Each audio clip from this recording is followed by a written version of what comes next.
Илим Карыпбеков Финполицияга сурак берип чыкты. Коомдук каналдын мурдагы директору Илим Карыпбеков экономикалык кылмыштарга каршы күрөш кызматына сурак берип чыкты. Карыпбеков Азаттыкка Манас аэропортунда директор болуп иштеп тургандыгы иштер боюнча күбө катары сурак бергенин билдирди. Бишкектеги Манас аэропортун жетектеп турганымда май куюучу комплекс сатылып алынган.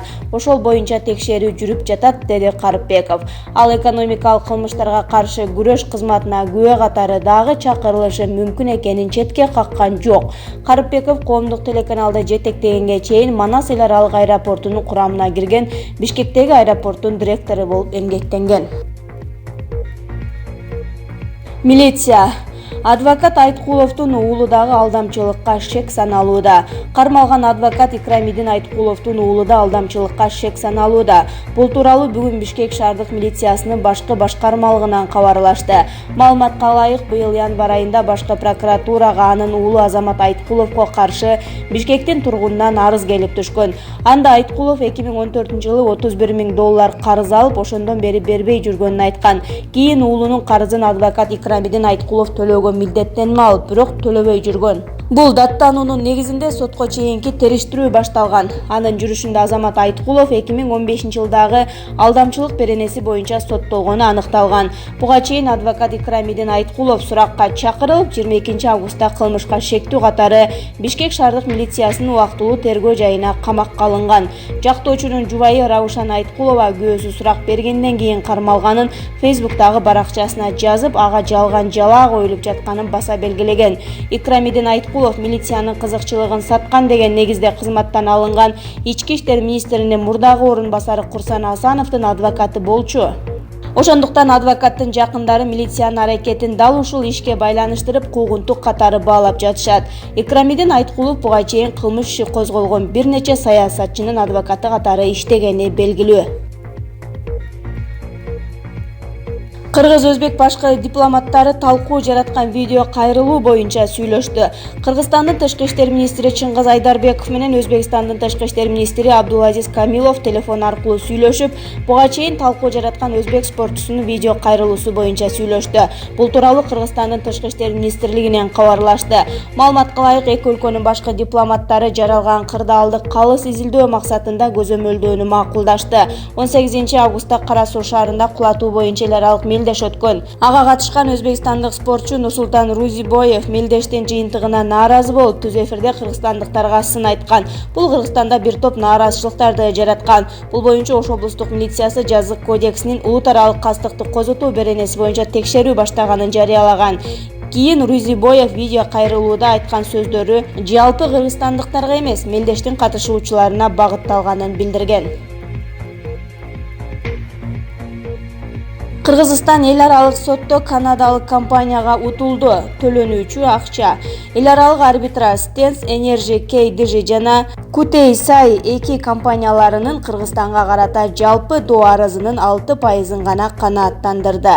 Бул тууралуу Кыргыз өкмөтүнүн маалымат кызматынан билдиришти. Буга чейин Bloomberg басылмасы канадалык Stens Energy KDG компаниясы Кыргыз өкмөтүн соттон $24 миллион утуп алганын жазган. Эскерте кетсек, 2015-жылы аталган эки компания Кыргыз бийлигинин 2013-2014 жылдар аралыгындагы Kutei-Sai 2 жана Kalei-Sai кендерин иштетүүгө берилген лицензияны токтотууга байланыштуу мыйзамсыз делген аракеттерин натыйжасында келтирилген зыяндын ордун толтуруу талабы менен эл аралык арбитраждык процессти белгилеген. 2018 жылдын апрелине карата доогерлер тарабынан белгиленген талаптар пайызын эске алуу менен дооланган каражаттын көлөмү $304 миллион түзгөн. Ал эми 2019 жылдын 20 августунда арбитраждык трибунал чечим чыгарган. Ага ылайык доо талаптарын суммасынан 6%га жакыны канааттандырылды. Тагыраагы $15 миллион жана 2014 жылдан берки 5%дык үстөгөн Кыргызстан төлөп бериши керек. Мындан тышкары арбитраж доогерлердин пайдасына соттук чыгымдардын 2/2-син Кыргыз өкмөтүнүн боюна жүктөдү деп айтылат билдирүүдө. Арбитраждык чечим боюнча маалымат жарыяланган соң Stens Energy KDG компаниясынын Торонто биржа фондундагы акцияларынын баасы 70%га төмөндөп кеткен. Учурда өкмөт менен анын юридикалык консультанттары мындан аркы аракеттердин стратегиясын иштеп чыгуу үчүн арбитраждык чечимди талдап жатышат. Ошону менен катар кыргыз тарап Кутейсай-2 жана Калейсай кендерин иштетүү укугу доогерлер тарабынан кызмат адамдарын паралоо жана паранын суммасын офшордук компаниялардын эсеби аркылуу Азия Универсал Банк ачык акционердик коомуна легалдаштыруу аркылуу алган деген жүйөнү карманууда. Мунун негизинде Кыргызстан арбитраждык чечимди таанууга жана аткарууга каршы турууга ниеттенип жатат. Белгилей кетсе, кыргыз тарапка каршы аталган компаниялардын доо арызы боюнча Канадада жана Россияда көп жылдардан бери соттошуулар болуп келген. Процесстер 2015-жылы, 2017 жылдары Кыргызстандын пайдасын аяктаган. Тагыраагы Москва өнөр жай палатасынын Stens Energy KDG менен Кутейсай жоопкерчилиги чектелген коомуна $118 миллион төлөп берүүсү боюнча чыккан чечими жокко чыгарылган. Башкы прокуратура Аскар Акаев өлкөгө келсе суракка алынат. Башкы прокуратура мурдагы президент Аскар Акаевдин үй бүлөсүнө козголгон кылмыш иштери боюнча маалымат таратты. Ага ылайык буга чейин Акаевдин жубайы Майрам Акаева жетектеген Мээрим фонду, уулу Айдар жана күйөө баласы Адил Тойгонбаевга карата мамлекетке миллиондогон зыян келтирүү фактылары боюнча бир нече кылмыш иши козголгон.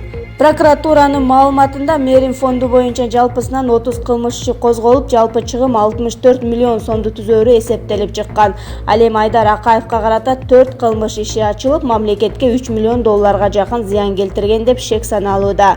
Мурдагы президенттин уулуна дагы 11 ишкер кыйыр түрдө тиешеси бар деп издөө салынган.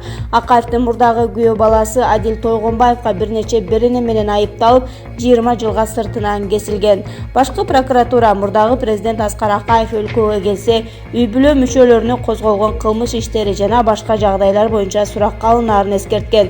Башкы көзөмөл орган Аскар Акаевдин үй бүлөсү боюнча маалыматты эмне себептен таратканын түшүндүргөн жок.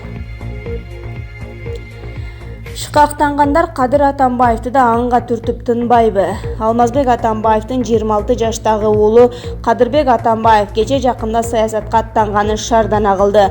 Ал өз ою менен эмес, кимдир бирөөлөрдүн шыкагы менен ушундай билдирүү айтканы билинип турду. Биринчиден, Кадыр Атамбаев саясатка аттанганда эмне өзгөрөт? Ал жаш болсо, тажрыйба жок болсо, анын үстүнө атасы бир канча оор беренелер менен айыпталып камакта жатса, анан кантип ал саясатта салмактуу саясатчыга айланып, кандай багытта иш алып барат? Деги эле Кадыр Атамбаевдин саясатка келүүсү кимге пайда, кимге упай алып келет? Бул жаш балакай кимдир бирөөлөрдүн акылы менен саясатка аттандым деп айтканы калпыстык. Анын саясатка аттануусу менен саясаттын көркүнө көрк кошулуп, ал жок болсо саясаттын тузу кем болуп калбайт да.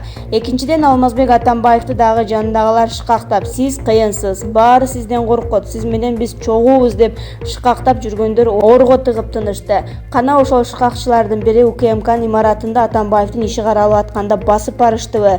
Кана ошол шыкакчылар азыр колдоп атышабы? Ошол сыяктуу эле Кадыр Атамбаевди дагы шыкактап жатып анга тыга турган өңдөнүп калышты деп де-факто гезити өз пикирин коомчулукка жарыялаган.